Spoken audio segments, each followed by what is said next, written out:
On April 19, 1775, a shot rang out across the green fields in the Massachusetts countryside.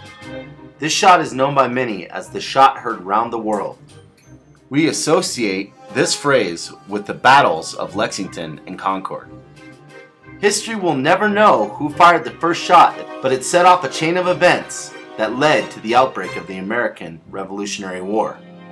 A series of shots, no less important, took place 19 months later in the middle of the Caribbean on the small volcanic island of St. Eustatius.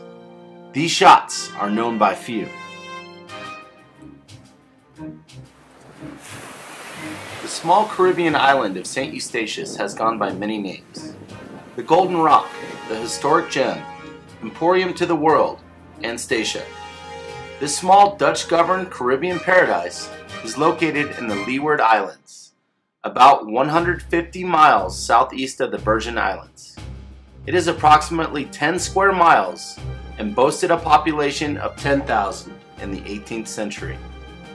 Though the island is surrounded by the tranquil blue waters of the Caribbean, fresh water has always been scarce. Fortunately, St. Eustatius was in a prime location for trade in the 17th and 18th centuries. Being as it was a central location in the Caribbean, St. Eustatius served as a warehouse to the world and a place where anyone could do business regardless of nationality. Its harbor could shelter 200 ships at a time and was ideally located in proximity to other islands governed by European colonial powers. As many as 200 ships a day in 1790 laid at anchor. Over 7,000 ships a year. Back then, we were an emporium. Anything you needed to buy, you could come in here and get. Now, St. Eustatius made itself the richest port of the Caribbean during the 18th century. Despite its diminutive size and limitations, St. Eustatius' reputation as a trade haven made it a highly desirable business partner for other countries. It has been fought over dozens of times throughout history. Dutch came in here, the French was here first in 1629. Mm-hmm. They built that fort, The fort, prestigious fort around this part, where the seafood came from. And then the Dutch came from St. Croix, a group of 50 men under the West Indian Company from Holland. And they didn't like St. Croix because the Danes were there. Mm-hmm. So they left there shortly and came to Statia, they liked it here. So they settled here. And so they colonized the island, farming tobacco, cotton, sugar, Indigo, and just name it. Right.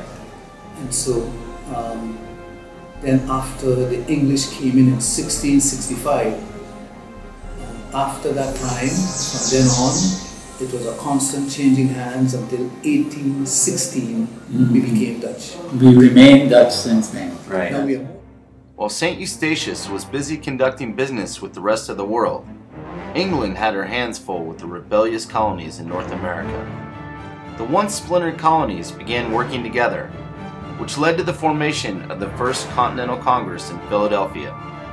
The Congress met to discuss options to deal with King George. The grievances from the colonists fell on deaf ears.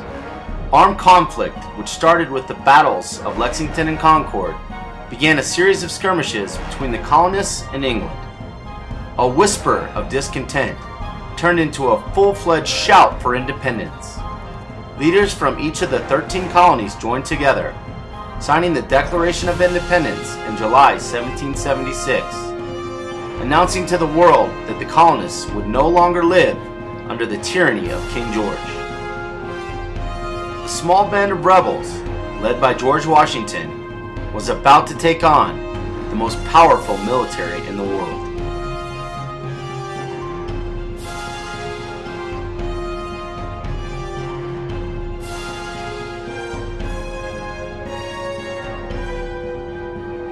With the colonies now closed off to the rest of the world, supplies shipped via St. Eustatius was one of the few options available to the rebels, as the island held vast amounts of gunpowder and magazines such as these.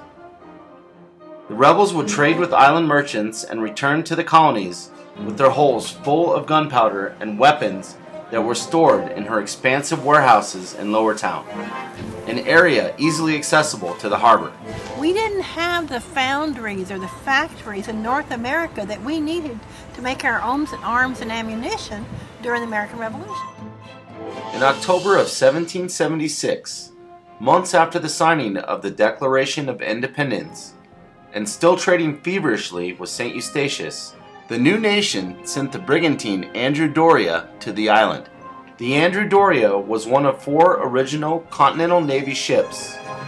It set sail under orders from the Continental Congress to St. Eustatius to receive military supplies and hand-deliver a copy of the Declaration of Independence to Governor de Graaf.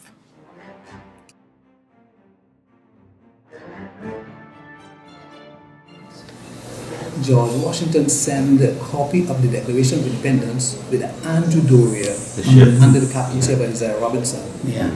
And so they sailed from Boston Naval Harbor about on the 18th of October, and with a stop in Puerto Rico, they came here on the 16th of November and dropped anchor and came up to the governor and had what we call a little reception. Once in the harbor, Captain Isaiah Robinson ordered the firing of a formal salute with the cannons of the Andrew Doria. Despite the potential drawbacks of answering the Andrew Doria salute, Johannes de Graaf, governor of St. Eustatius, on his own accord, returned the ritual cannon fire from Fort Aranya, in essence becoming the first to acknowledge the birth of this new nation. This decision would set off a chain of events that would have great implications throughout history, well beyond her shores. This is where the other shot heard round the world took place. The date was November 16th, 1776. St. Eustatius, a tiny yet powerful island, became the first place to acknowledge the sovereignty of the newest nation on the planet. This island has done England more harm than all the arms of the most potent enemies and alone supported the infamous rebellion. When I leave the island of St. Eustatius, it will be known only by report. An irate English Parliament sent orders to take control of St. Eustatius. The man Parliament sent was Admiral George Rodney. The name still haunts St. Eustatius to this day. Rodney had a personal vendetta against the island. Due to his plundering of the island's warehouses, virtually all trade evaporated. November 16, 1776 till February 3rd, 1781, when Admiral Lord Rodney came in here, shut us down. He said, "You have till noon to surrender or I'll blow you off the face of the earth." He hated us. He had been calling us a nest of vipers for years. He wrote his wife, "This little speck in the Atlantic Ocean has done more harm to the great British Empire than all the nations in the world." See, there's so much history in this little island between the U.S. and Statia. Yeah, and because of the trade of the ammunition, the trade of the tea, the trade of everything went through here. Everything went through us. Yeah, it was like the Hong Kong, right? Exactly. Yeah, we were the hub. We were right. And as I said, we paid for it too. At the end of the day, you know, when that first salute went off, you know, England was so upset. So angry. They sent in this guy Rodney, and he pretty much took us apart. Right. You know, for making that, you know, salute to the ship. But I think. And so he came ashore, and he confiscated all the warehouses, whatever he wanted, he took. When he got up to the upper town, because the harbor down below is lower town, right, and up is the upper town. We heard about that. Up here. And so when he got up here, he also confiscated all the business places and so. Although the plundering and occupation of St. Eustatius was widely reported around the world at the time, it is a story now largely forgotten. Sadly, this is especially true in the United States, which may not even exist without the help of this tiny island.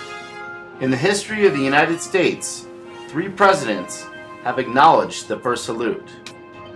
George H.W. Bush issued a presidential proclamation stating that November 16th would be known as National Dutch American Heritage Day.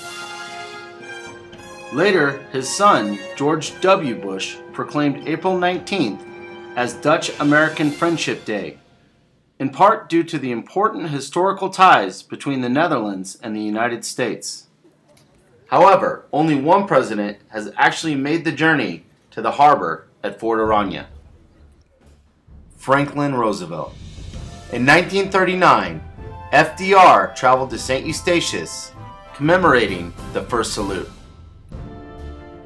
Being unable to leave his ship due to an illness, FDR sent a representative from the USS Houston to meet with representatives of St. Eustatius. A plaque is now on permanent display at Fort Aranya to remind all of this important event. It overlooks the ruins of Lower Town and the harbor where the salute took place.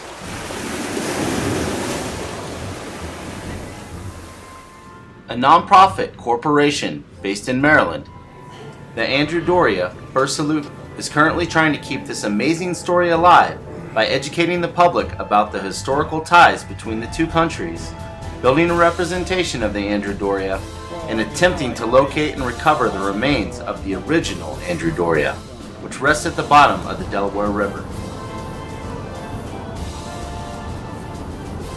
Alan Rawle, a master shipbuilder, and Joe Ear, a former chairman of Andrew Doria, the First Salute, discussed the fascinating history of the Andrew Doria, as well as the exciting prospect of recreating the ship. But this is one that has a different kind of potential because it has a real historical tie to it. It's real, it's documented, it's not imaginary. I mean, oh yeah, I think they consider this boat expendable. Right. Maybe pretty sure that we'd never make it back after it being brazen enough to sail into a harbor. They knew the big British ship warship was there. Right. That's what makes it special. With a copy of the Declaration of Independence. That's right. I mean, how blatant can you get? And before that, she went to Bahamas. She landed. She was the first ship to deploy Marines abroad. Long before Tripoli. Huh. Long before Tripoli, but that's also another contentious thing, that the Marine Corps celebrates its founding later than that, but they had Marines on the Andrew Doria, and it's documented. So they call them Continental Marines instead of United States Marines. That's why I think it was like a showdown voyage. You're either with us or against us. And they knew if he didn't get supplies, he couldn't win the revolution.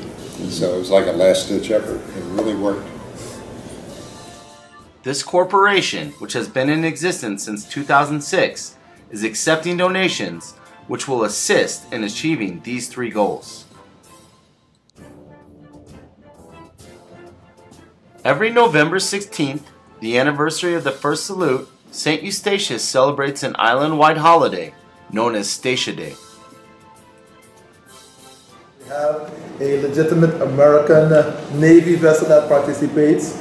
I remember many years ago, we actually fired the cannons. We no longer do that, I think, for, amongst other things, safety and insurance reasons. We have the vessel sail in the harbor at a certain point in our program. We always start our celebrations at 6 a.m. in the morning or at sunrise. We have the vessel sail, and it fires the traditional salute from the vessel, to which we then respond. And nowadays we use pyrotechnics on the land side to respond as would have been the case from the cannons back then. For us on Statia, it's still a bittersweet moment. Our history prior to the First Salute was a fairly glorious one. We were viewed as the golden rock, the historical gem of the Caribbean, up until the First Salute. After the First Salute and the events that followed with Rodney and the plundering of the island is something that many feel we are still recovering from. So, that's why we view the First Salute with some sense of nostalgia at times, where we are proud of it, but we recognize it as a key turning point in our history, and to not have that recognized beyond the bounds of Statia at times is also somewhat challenging.